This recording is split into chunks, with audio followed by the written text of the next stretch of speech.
Baik, apa lagi? Sebab mana tadi dah hilang dah. Bebel sangat ustazah ni, hilang dah semua macam. Orang yang mempunyai hati yang suci telah mengetahui bahawa dunia adalah seperti ladang tanam bagi akhirat. Sebab hati itu laksana bumi. Ni kita gambarkan. Hati itu laksana bumi dan iman pula laksana benih yang disemai di atas bumi. So muslimat, kita boleh bercucuk tanam tak? Nak bercucuk tanam. Akak nak tanam apa?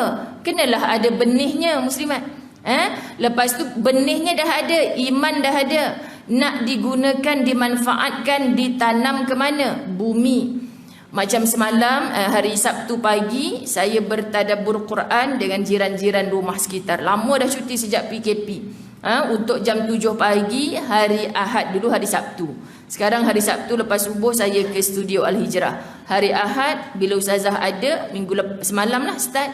Nanti minggu depan cuti lagi, dah ustazah pergi pangkur pula. Macam itulah nasib jiran-jiran saya muslimat. Nak belajar, ustazah pergi sana sini, tapi kami ni ya. Kalau akak nak ke 7 pagi. Kita ingat 7 pagi tu offer ajak-ajak ayam je lah muslimat. Rupanya jadi ajak-ajak gajah. Lah 7 pagi pun ramai juga. Maksudnya orang nak, kan? Orang nak. Bila kita bagi masa orang nak, Allahu Akbar, kagumlah dengan muslimat. Bagilah waktu mana pun dia pun nak belajar. Masya Allah, kami bahas malam surah Nuh. Diceritakan betapa ard ini adalah bumi, kandungan bumi ini antaranya tanah. Jadi kadang-kadang orang bertanya, ustazah suami saya dulu meninggal, karam kapal yang dia naik, sampai sekarang jenazah tak dijumpai. Kita tanya muslimat dirahmati Allah, di laut jenazah yang hilang tu, yang sampai sekarang bertahun tak jumpa muslimat, adakah laut itu sebahagian daripada bumi? Laut itu sebahagian daripada bumi. Jadi Allah kata kita ni berasal daripada bumi dan akan balik semula ke bumi. Tapi juzuk bumi yang menjadikan kita manusia ini adalah tanah.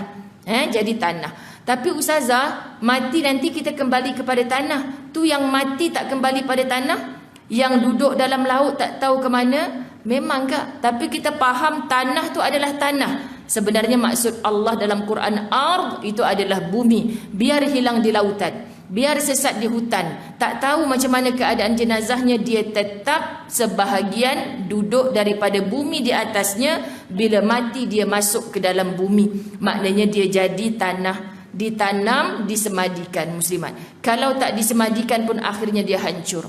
Subhanallah. Kejahatan mata antara Nabi SAW ajar, jaga ghabbul basar, tundukkan pandangan. Sebab bila masuk saja anak Adam ke dalam tanah, antara yang mula-mula hancur apa muslimat adalah matanya. Meletup mata. Allah, hancur lompong tu yang kita nampak gambar-gambar tengkorak tu. Ustazah, rupanya soket, boleh panggil soket ke? Tempat letak mata ni luas Bukan macam mata kita ni. Ada orang ada penyakit mata terbeliak, terkeluar biji mata putih ni. Kalau kita boleh keluarkan muslimat dirahmati Allah, sebenarnya lagi besar.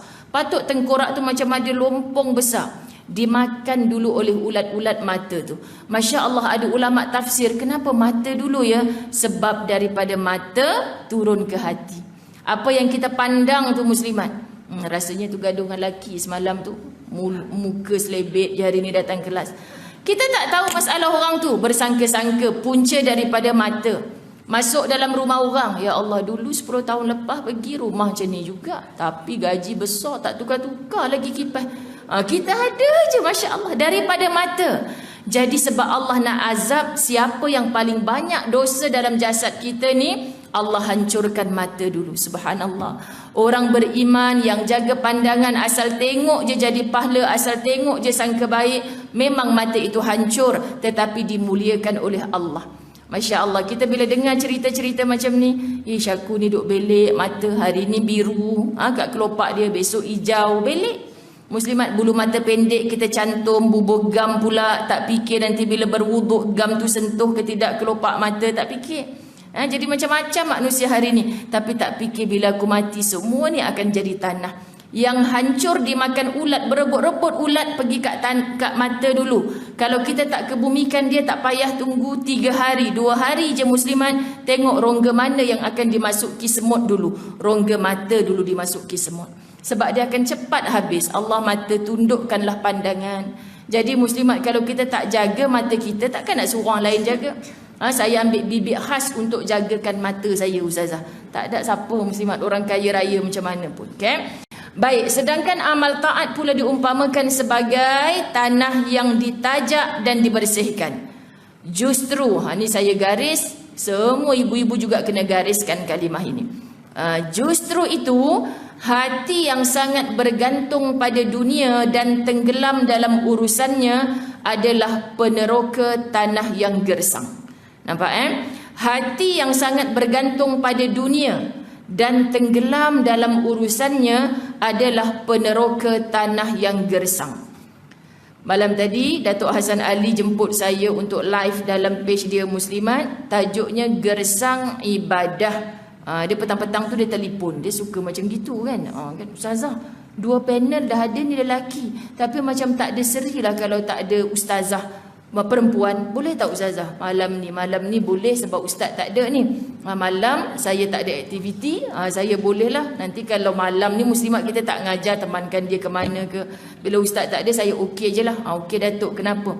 Saya nak bawa, nak cerita pasal orang yang ibadah tak cukup atas dunia ni. Nanti akhirnya dia jadi padah, tapi tak datang-datang. Buat apa nak bawa ni ustazah? Alah, mudah je Datuk. Kita buat je Gersang Ibadah Membawa Padah. Tu yang saya nak cakap tapi tak keluar-keluar lagi. Kita tengok keluar poster, Gersang Ibadah Membawa Padah. Masya Allah, betul lah muslimat. Balik pada tujuan kita diciptakan. Wa ma khalaqtul jin wal ins illa liya'budun. Aku tak cipta engkau wahai jin, wahai manusia, kecuali untuk beribadah. Tapi orang yang tak mengaji majlis ilmu, tak belajar akidah, tak belajar syariah, tak belajar ilmu tasawuf, dia hanya faham ibadah tu. Aku dah sembahyang, nak ibadah apa lagi? Aku dah puasa setahun sekali sebulan Ramadan, nak ibadah apa lagi? Aku dah pergi haji dengan duit kekayaan yang aku ada. Zakat dah tunai, nak ibadah apa lagi? Subhanallah muslimat. Kita jadi manusia, kan Allah datangkan kita dengan orang pelbagai. Orang baik ada, orang jahat ada. Orang baik apa yang kita tiru kebaikannya. Aku nak hidup dan mati macam orang tu, ya Allah. Kagumnya aku jadi dia.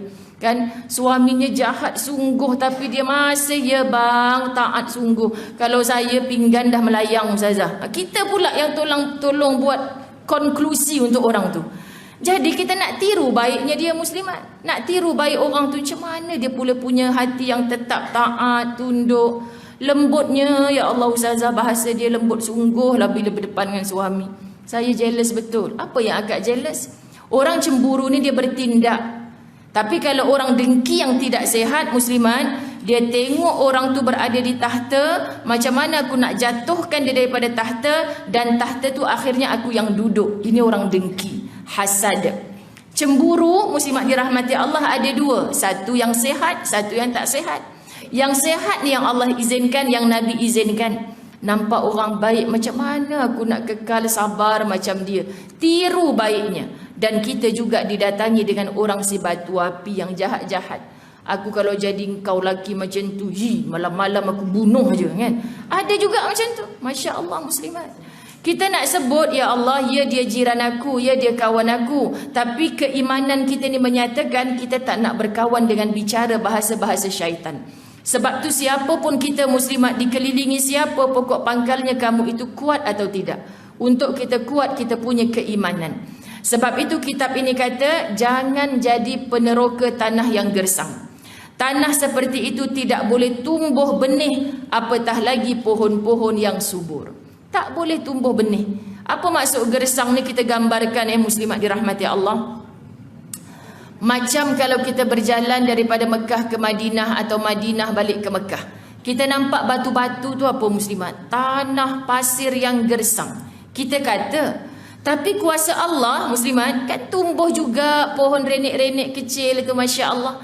Sebab apa? Ini bumi yang diciptakan oleh Allah. Dan Nabi memberitahu bumi yang dulunya gersang, kalau di akhir zaman sudah tumbuh yang hijau-hijau, maknanya apa muslimat? Ini juga antara kiamat sudah hampir dengan kita. Allahu Akbar.